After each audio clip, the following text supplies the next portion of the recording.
India international MSME 9 expo का आज आखिरी दिन था। आखिरी दिन में जिस तरीके से यहाँ पर बड़े एक्सपर्ट्स आए थे और बीजेपी के प्रदेश अध्यक्ष भी आए थे आदेश गुप्ता, उन्होंने MSME के बारे में बताया और दिल्ली के लोगों को इससे कैसे सहायता मिल रही है और दिल्ली में लोग अपने बिज़नेस को कैसे आगे बढ़ाएं, इन सभी चीज़ों पर उन्होंने बात की और उन्होंने पूरे देश के बारे में भी बात करी कि MSME का योगदान पूरे देश में क्या रहेगा और अर्थव्यवस्था पर इसका क्या असर पड़ेगा। इन सभी बातों पर उन्होंने बड़ी ही बारीकी से अपनी सारी बातें रखी और इसके साथ ही पहले दिन से मनोज सिन्हा इस प्रोग्राम में शिरकत उन्होंने की थी और इसके बाद कई बैंकिंग सेक्टर और अलग अलग विदेशों से राजदूत भी आए थे जिन्होंने इस समिट में हिस्सा लिया और उन्होंने फाइनेंशियल चीज़ों को भी बड़ी आसानी से सॉल्व कर दिया। जो प्रॉब्लम्स एक छोटे उद्यमी को आती है उन सारी ही चीज़ों के बारे में उन्होंने जवाब दिया और साथ ही जो 12 अगस्त को आज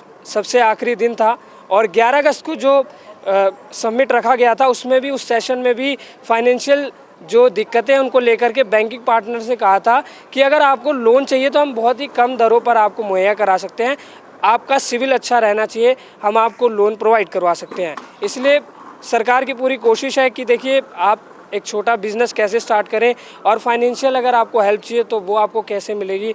आप अगर एक बिज़नेस स्टार्ट करना चाहते हैं उसकी स्ट्रैटेजीज़ क्या होंगी।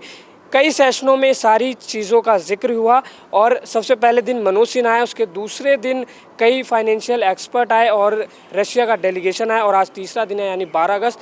आज के दिन बीजेपी के प्रदेश अध्यक्ष और श्याम जाजू जो कि बीजेपी के नेता हैं वो आए, उन्होंने पूरी स्ट्रेटजीज़ के बारे में बताया और दिल्ली में अगर आप स्टार्टअप करते हैं तो क्या प्रॉब्लम्स रहेंगी उसके सॉल्यूशन के बारे में भी उन्होंने बड़ी गंभीरता से बात किया। और सबसे मेन जो चेहरा थे इस पूरे प्रोग्राम के, रजनीश गोयनका जो कि चेयरपर्सन है MSME के, हर साल की तरह वो इस आयोजन को बड़ी ही सकारात्मक तरीके से करते हैं। उन्होंने बड़ी ही गंभीरता से अपने सारे सवालों के जवाब एक्सपर्ट से पूछे और उन्होंने कहा कि आप अपना स्टार्टअप कीजिए और पूरी तरीके से MSME है, समिट है, वो पूरी तरफ से आपकी सहायता करेगा। इसके लिए उन्होंने MSME का एक स्टॉल भी लगाया हुआ है, वहाँ MSME फोरम करके आप वहाँ जाएं और वहाँ पर आप सलाह ले सकते हैं, एडवाइस ले सकते हैं, क्या स्ट्रैटेजीज़ बिज़नेस की होती है, एक लघु उद्योग किस चीज़ों के प्रोडक्ट को बेच सकता है, ये सारी चीज़ों पर बड़ी बारीकी से बात की। और इसी के साथ इकोनॉमिक्स भी कई हमारे साथ मौजूद थे, उन्होंने बड़ी ही बारीकी से सारी चीज़ें बताई और लगातार हर साल की तरह ये कार्यक्रम अपने अंतिम चरण पर पहुंच चुका है। लगातार कई जो है लोग यहाँ पर मौजूद थे, कई युवा भी थे, 300 स्टॉल्स लगे हुए थे तो वहाँ पर कई तरह की प्रदर्शनी भी लगाई गई थी। उन 300 स्टॉल्स पर जो बाहर से भी, जम्मू कश्मीर के भी कई जो है छोटे छोटे ट्रेडर्स आए थे जिन्होंने बताया कि जम्मू कश्मीर में कई तरह के बदलाव हो रहे हैं और इसीलिए वो यहाँ पर अपनी चीज़ों का व्यापार करने के लिए आए, अपने प्रोडक्ट दिखाने आए। और इसके साथ ही MSME के समिट में कहा गया कि आप जम्मू कश्मीर में ट्रेड कर सकते हैं, लगातार वहाँ पर अपना नया व्यापार शुरू कर सकते हैं और सरकार आपको पूरी तरह से सहायता करेगी। इस MSME की पूरी तरह से कोशिश है कि किसी तरीके से भारत के जो युवा हैं उन्हें आत्मनिर्भर बनाया जाए और ये सेक्टर है जो भारत की अर्थव्यवस्था में, विकास में अहम योगदान दे सके। हमारे साथ MSME बोर्ड की मेंबर हैं जो कि MSME से जुड़कर बहुत ही बड़े स्तर पर काम कर रही हैं और उन्होंने काफ़ी लघु उद्योगों के लिए सराहनीय कार्य किए हैं, उसी को लेकर आज बात करेंगे। प्रज्ञा मैम, किस तरीके से आप MSME को बढ़ावा दे रहे हैं और कैसे जो महिलाओं को आप लगातार योगदान दे रहे हैं, महिलाएं आगे बढ़ें इस जो है जर्नी के लिए आप लगातार आगे बढ़ रहे हैं, तो इस तरीके से कितना फ़ायदा महिलाओं को पहुंचा और आप बोर्ड से जुड़ी हुई हैं तो कितने साल से जुड़ी हैं और कितना काम कर चुकी हैं उसके बारे में थोड़ा बताएं। नमस्कार, मैं प्रज्ञा झुंझुनवाला हूँ और मैं पश्चिम बंगाल MSME डेवलपमेंट बोर्ड की वाइस प्रेसिडेंट हूँ।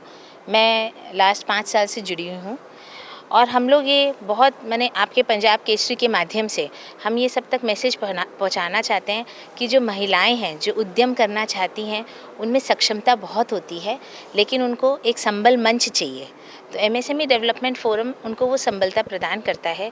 जो भी उद्यम करना चाहती हैं हम लोग उनको मेंटोर करते हैं, हैंड होल्डिंग करते हैं। हमारे साथ बोर्ड के मेंबर प्रमोद कुमार मौजूद हैं। लगातार वो रशिया में कैसे व्यापार करें उसको लेकर के भारतीयों की सहायता कर रहे हैं और MSME से जुड़कर वो लोगों से जुड़ रहे हैं ताकि जो नए लोग हैं, जो छोटे उद्यमी हैं, उनको बढ़ावा मिल सके। सर, आपका सबसे पहले तो पंजाब केसरी में बहुत बहुत स्वागत है। थैंक यू आपका सर, जो आपने हमें मौका दिया, इस लायक समझा तो मैं आपके पंजाब से किसी माध्यम से कहना चाहता हूं कि मेरा नाम प्रमोद कुमार है। मैं मास्को का रहने वाला हूं और पिछले 25 साल से मैं मास्को में रह रहा हूं। लास्ट ईयर हमने जहां पे ब्रांच खोली है मास्को में एमएसएमई की, उसके चलते जो भी एमएसएमई जहां से जाता है हम उसकी मदद करते हैं, उनको पूरा गाइड करते हैं जहां मास्को में कैसे बिजनेस करना है।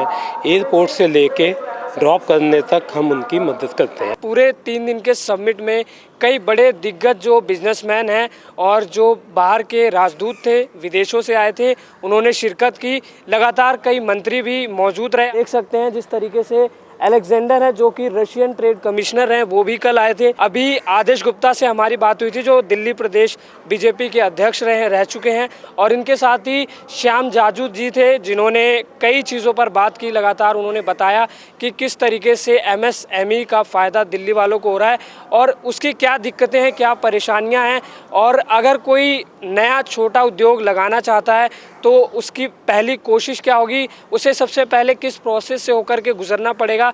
रजनीश गोयनका जो कि एमएसएमई के चेयरपर्सन हैं, उन्होंने बड़ी बारीकी से पूरे इस एमएसएमई 9 के बारे में बताया। इंडिया इंटरनेशनल एमएसएमई 9 एक्सपो का आज आखिरी दिन है और आखिरी दिन बीजेपी के दिल्ली प्रदेश अध्यक्ष जो कि आए थे, उन्होंने एमएसएमई को लेकर कई सारी बातें कहीं और दिल्ली में इसका किस तरीके से योगदान है और देश की अर्थव्यवस्था में क्या योगदान एमएसएमई का रहने वाला है, इस सारी चीज़ों पर उन्होंने बात की। और इसके साथ ही उन्होंने कहा कि इससे देश की अर्थव्यवस्था में भी सुधार होगा और आप नौकरी लेने वाले नहीं, नौकरी देने वाले बनेंगे, यानी आप एक छोटे व्यापारी बिजनेसमैन बनेंगे। उन्होंने इन सारी चीज़ों पर बात की। इसके अलावा जब इस समिट का पहला दिन था तो मनोज सिन्हा जम्मू कश्मीर के गवर्नर थे, वो आए थे। उन्होंने बताया कि जम्मू कश्मीर में आप किस तरीके से व्यापार बढ़ा सकते हैं, अपने ट्रेड को कैसे उसका जो नेटवर्क है वो बड़ा कर सकते हैं, और इस दौरान आपको फाइनेंशियल चीज़ों की अगर दिक्कत होती है तो उसमें भी सरकार पूरी तरह से सहयोग करेगी। और इसके साथ ही उन्होंने सीना ठोक कर कहा था जम्मू कश्मीर के गवर्नर ने कि आप जम्मू कश्मीर आइए, आपको डरने की ज़रूरत नहीं है, आप वहाँ पर अपना व्यापार शुरू कर सकते हैं बिना किसी डर के, क्योंकि जम्मू कश्मीर की तस्वीर बदल चुकी है। और इसके साथ ही जब इस समिट का दूसरा दिन था तो वो पूरा फाइनेंशियल सेक्टर को लेकर था कि आप अगर कोई व्यापार शुरू करते हैं तो आपको लोन कैसे लोन प्रोवाइड करेगा और उसके लिए शर्तें क्या होंगी, और उस पूरी प्रक्रिया को आसान करने के लिए उन्होंने बैंकों को बुलाया था। और उन्होंने ये चीज़ें भी कही थी, जो बैंकिंग सेक्टर के एक्सपर्ट थे उन्होंने बताया कि हम बहुत ही कम दरों पर लोन प्रोवाइड करेंगे, आप अपना व्यापार शुरू कीजिए। आज सबसे आखिरी दिन था, बीजेपी के कई दिग्गज नेता यहाँ पर मौजूद थे। कैमरा पर्सन अनिल के साथ मैं अनुज यादव, पंजाब केसरी, दिल्ली।